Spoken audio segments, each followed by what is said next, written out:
आदाब दोस्तों, voting data सार्वजनिक करने वाली याचिका पर सुप्रीम कोर्ट ने अभी एक बड़ा फैसला सुना दिया है। आप सब जानते होंगे कि चुनाव आयोग के ऊपर लगातार देश में सवाल खड़े हो रहे हैं। लोग ये कह रहे हैं कि चुनाव आयोग आखिरकार डाटा सार्वजनिक करने में इतना टाइम क्यों लगा रहा है। इसी को लेकर के वोटिंग डेटा सार्वजनिक करने की मांग कर रहे याचिकाकर्ताओं ने सुप्रीम कोर्ट में याचिका लगाई थी और आज सुप्रीम कोर्ट ने इस पर अपना फैसला सुनाया है। सुप्रीम कोर्ट ने क्या कहा है ये आगे आपको बताएंगे, साथ ही साथ दो और बड़ी खबरें आपके सामने रखेंगे। दूसरी बड़ी खबर, किसान नेता राकेश टिकैत ने अपने संगठन से जुड़े हुए तमाम लोगों को और किसानों को एक मैसेज दिया है। उन्होंने कहा है जो कैंडिडेट बीजेपी को चुनाव हरा रहा है उसको आप लोग वोट करिए।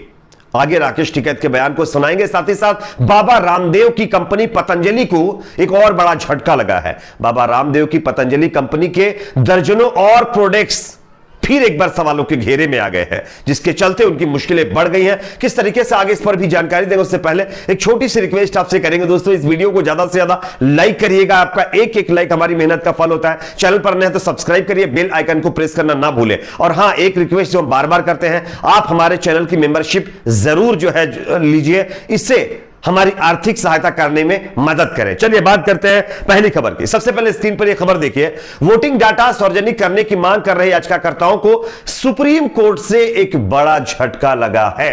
दरअसल राजनीतिक पार्टियों का दावा है कि चुनाव वाले दिन वोटिंग प्रतिशत कुछ और होता है और एक हफ्ते बाद जब चुनाव आयोग डेटा जारी करता है तब उसके आंकड़े कुछ और होते हैं। इसी को लेकर के सुप्रीम कोर्ट में यह याचिका दायर कर मांग की गई थी कि सुप्रीम कोर्ट चुनाव आयोग को वेबसाइट पर फॉर्म 17C की स्कैन्ड कॉपी अपलोड करने का आदेश दे। और आज इसी पर सुप्रीम कोर्ट ने अपना आदेश दे दिया है। सुप्रीम कोर्ट का आदेश क्या है आप देख सकते हैं। सुप्रीम कोर्ट ने उस याचिका पर तुरंत विचार करने से इनकार कर दिया है जिसमें मांग की गई थी कि चुनाव आयोग को वोटर टर्नआउट यानी मतदान प्रतिशत की सही संख्या प्रकाशित करने और अपनी वेबसाइट पर फॉर्म 17C प्रतियां अपलोड करने का निर्देश दिया जाए। सुप्रीम कोर्ट ने कहा कि कल छठा चरण है।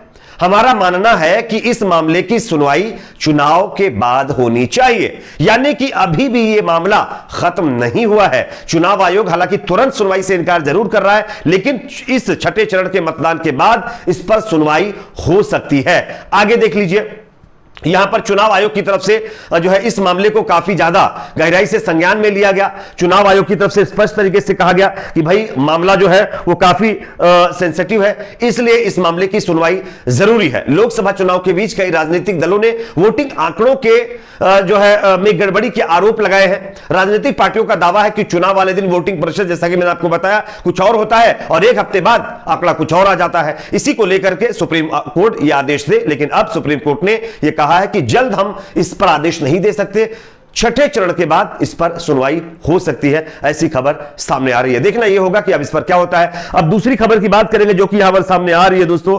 राकेश टिकैत यानी किसान नेता राकेश टिकैत ने अब बीजेपी के खिलाफ मोर्चा खोल दिया है। अभी तक चुप्पी साधकर बैठे राकेश टिकैत को लेकर के लोग लगातार सवाल भी कर रहे थे। लोगों का कहना था कि जो राकेश टिकैत BKU यानी भारतीय किसान यूनियन के मतलब राष्ट्रीय प्रवक्ता हैं, वो बढ़ चढ़कर बीजेपी के खिलाफ प्रचार कर रहे थे, लेकिन जब चुनाव आया तो वो चुप्पी साध कर क्यों बैठे हुए।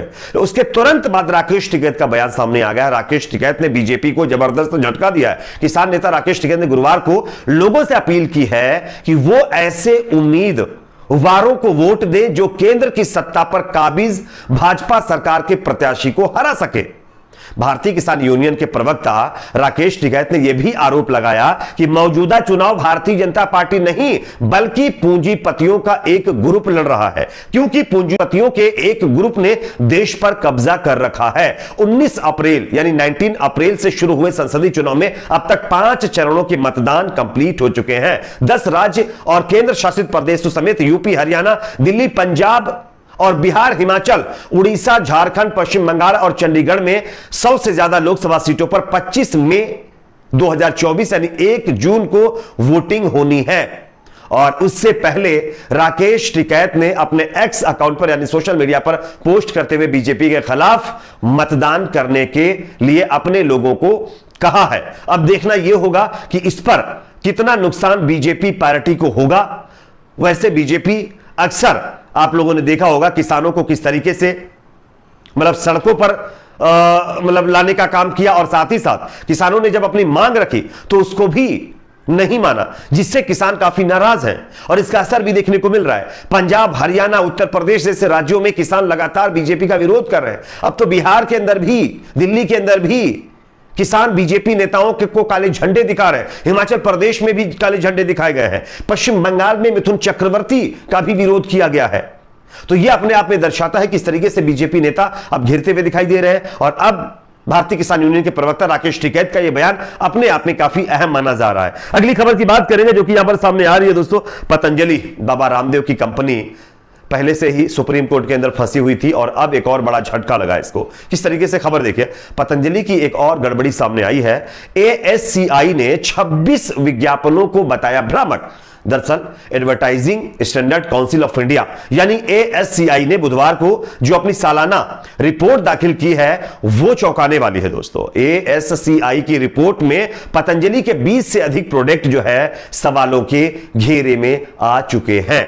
पतंजलि की मुश्किलें अब कम होने का नाम नहीं ले रही है। भ्रामक विज्ञापन मामले में सवाल पहले ही खड़े हो रहे थे और अब ऐसी सिचुएशन में एक और रिपोर्ट आना ये पतंजलि के लिए दर्शाता है कि कितना मुश्किल वक्त है। 26 से ज्यादा प्रोडक्ट बताया जा रहा है कि पतंजलि के भ्रामक प्रचार इसमें बताया गया। पतंजलि के साथ ही कई हेल्थ केयर कंपनियों पर भी एएससीआई की रिपोर्ट में सवाल खड़े किए गए हैं। लेकिन अब देखना यह होगा कि बाबा रामदेव किस तरीके से इस मामले को टैकल करते हैं। वैसे आप सब जानते होंगे कि पतंजलि कंपनी और उनके मालिक जो हैं वो अक्सर बढ़ चढ़कर अपने मतलब जो उनका प्रोडक्ट था उनका एडवर्टाइजमेंट कर रहे थे। इसके चलते जो एक तरीके से आप लोगों ने देखा होगा कि दूसरे डॉक्टरों की संस्था ने भी पतंजलि के खिलाफ मोर्चा खोला हुआ है, जिसके चलते पतंजलि के खिलाफ सुप्रीम कोर्ट में मामला चल रहा है। अभी वो मामला निपट नहीं पाया है और इसी बीच एक और ये मामला सामने आना ये अपने आप में दर्शाता है कि पतंजलि किस तरीके से मुश्किलों में घिरती जा रही है। वैसे कोरोना में लोगों का यह भी कहना है कि कोरोना के वक्त पतंजलि कंपनी और उससे जुड़े हुए लोगों ने खूब पैसे कमाए हैं और वो पैसे जनता के हैं और उसका खामियाजा अब पतंजलि को भुगतना पड़ रहा है। इस पर आप लोगों की अपनी क्या राय है कमेंट सेक्शन में जरूर बताइए। वीडियो को ज्यादा से ज्यादा लाइक करिए, शेयर करिए, चैनल पर नए तो सब्सक्राइब जरूर करें।